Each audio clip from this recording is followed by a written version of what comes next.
Peace and wholeness to you all. Happy New Year. I pray that you are all keeping safe and doing well.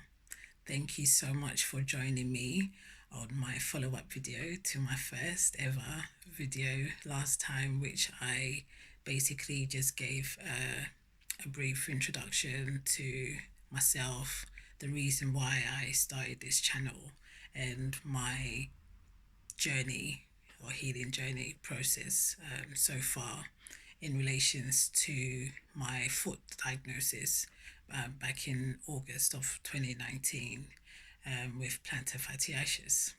So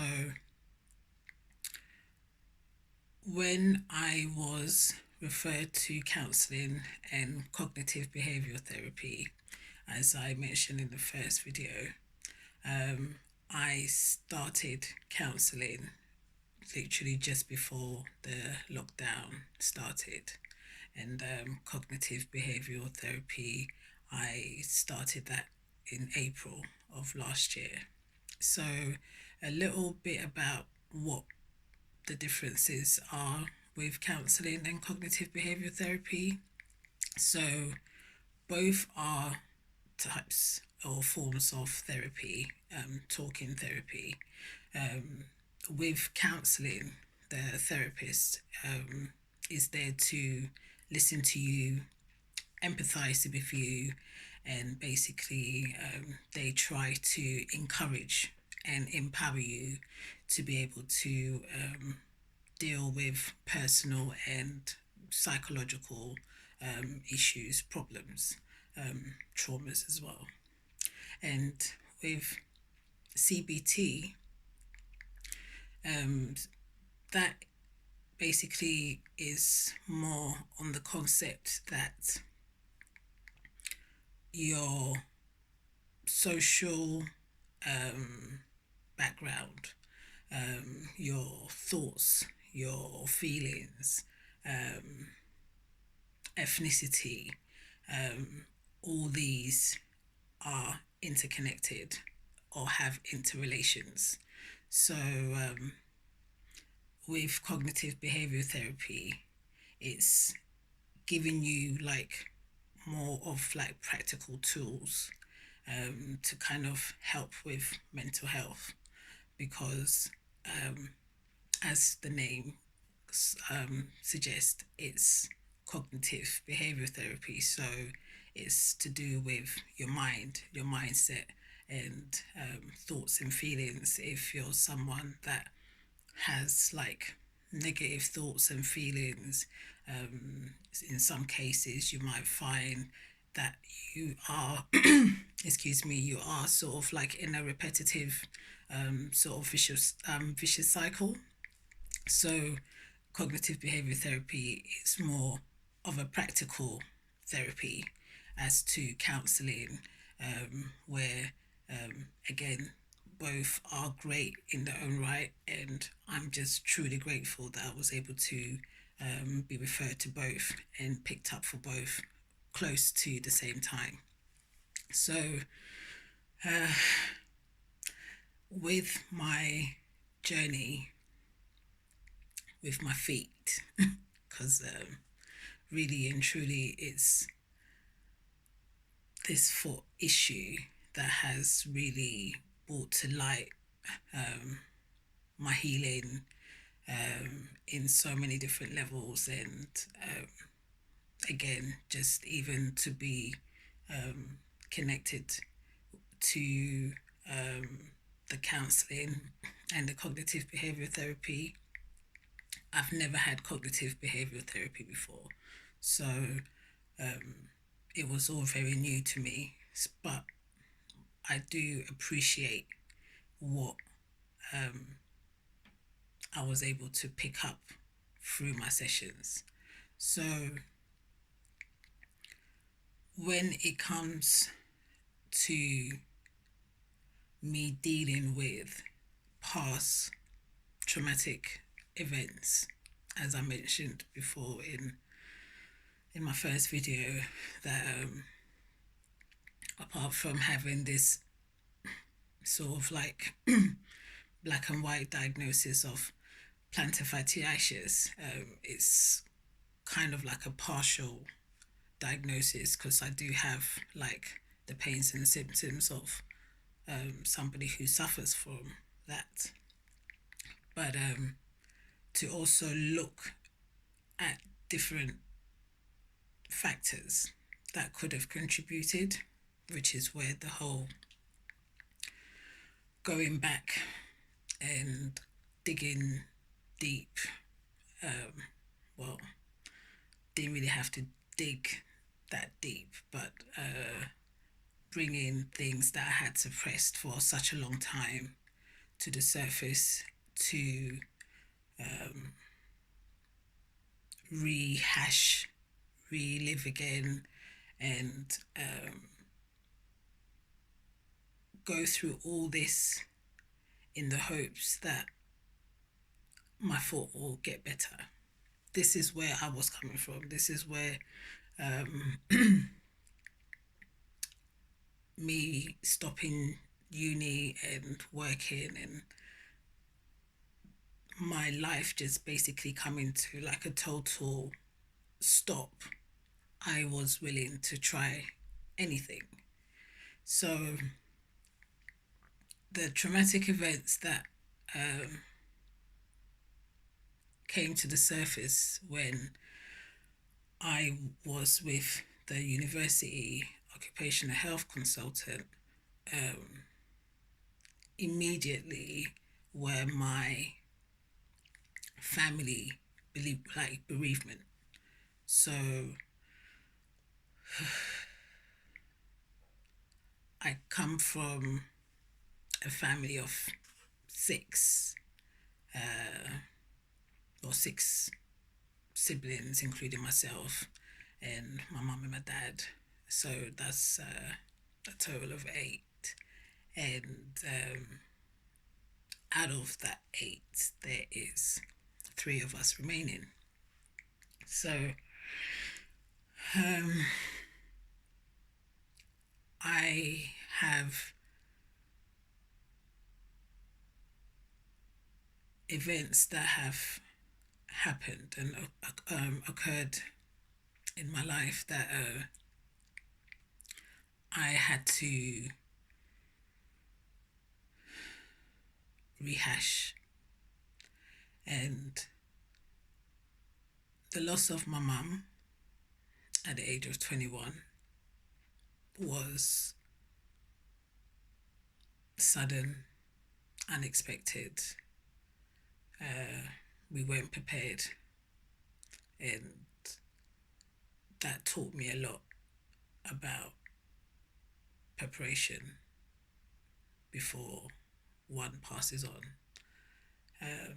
So at 2021, mum passed on, became a full-time carer, looked after my younger siblings at the time, Rodney and Jessica. And mum passed in 2004. And then in 2010, older brother Joe passed on.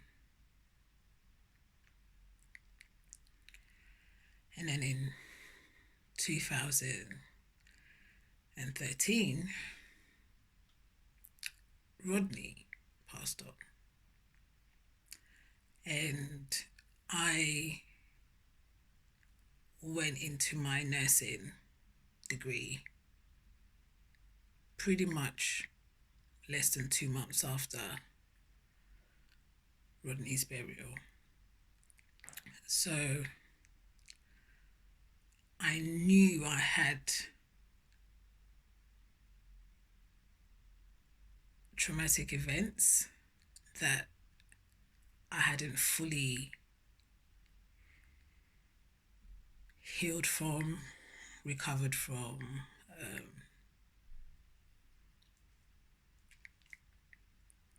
And yeah, I was just willing to just kind of have my counselling, have the cognitive behaviour therapy, and in the hopes that, you know, my feet will eventually get better. What I wasn't expecting, last year was pretty difficult for so many people on so many different levels. Um,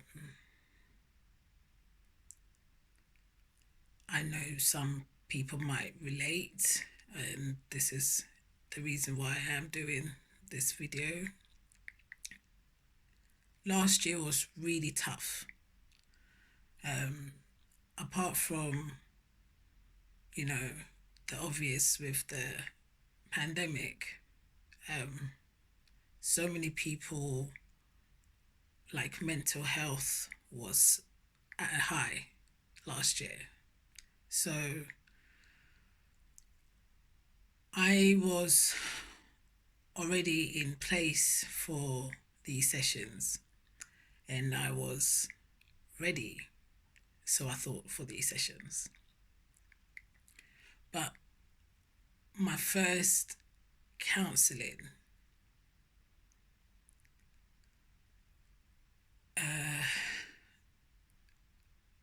kind of, if I could say, brought up more traumatic events that I had really suppressed. And these were things that had happened to myself, the young Rosemary, the younger Amwaba, you know,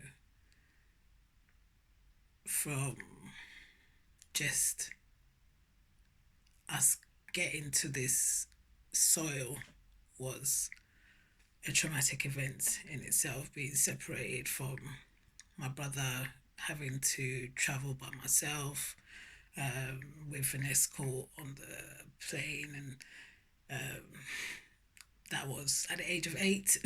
And then being put into like a primary school, and then like experiencing my first bullying and racism, and then also when I was 14, was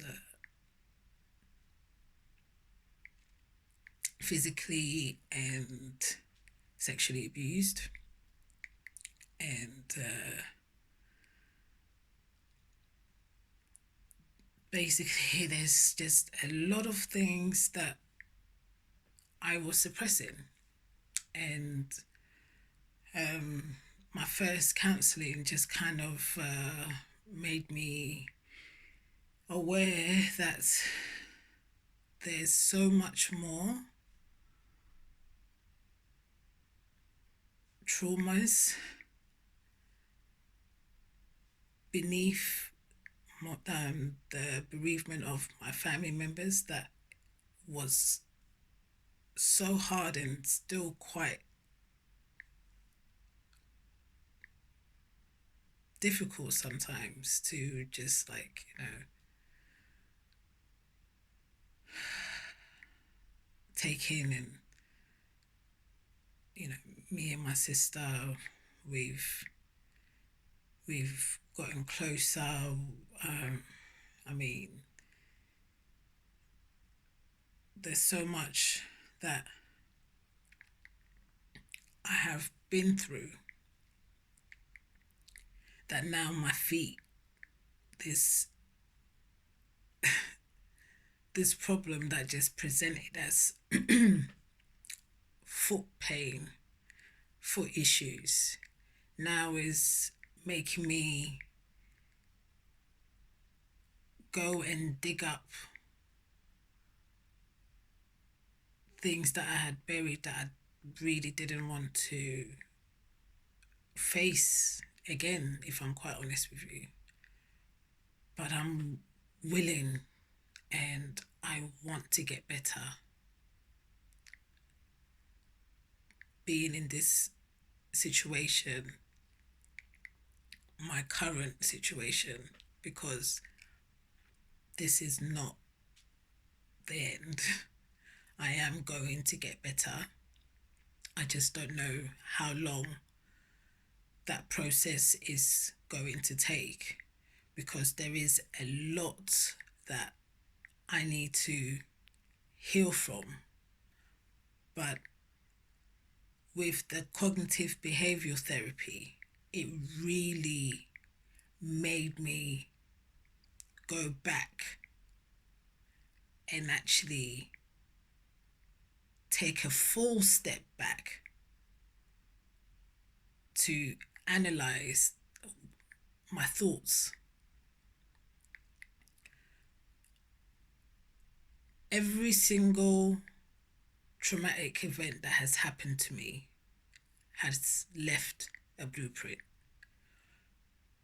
My ethnicity, my culture, my family, society, they all play a part. And this is what the CBT really gets you to look at: your mental perception, like how you feel about things. When you really dissect it down, you find that majority of it is not even your own. And that's what I have taken from CBT, that so much of how I feel about myself, everything, all comes from what is in here. And when you get that opportunity to actually look at how you perceive things, and when you dissect it and you find that it's so many other factors that puts that in your mind, and that you have the choice and that you are in control, it's just a refreshing revelation for me personally. So it's very mindful of the time. So I will definitely come back again and go a bit more deeper into how certain traumatic events during my actual CBT and counselling, how I was able to, if I can say, have a different perspective.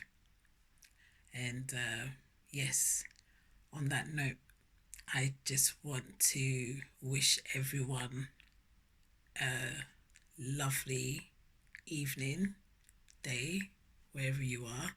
And thank you again for tuning in to watch this video. And if you haven't already, please do subscribe, like, comment, and share. And hit that notification bell. I think that's what it is. Hit the notification bell for when I upload the next video. And until then, take care, peace and love always. Bye.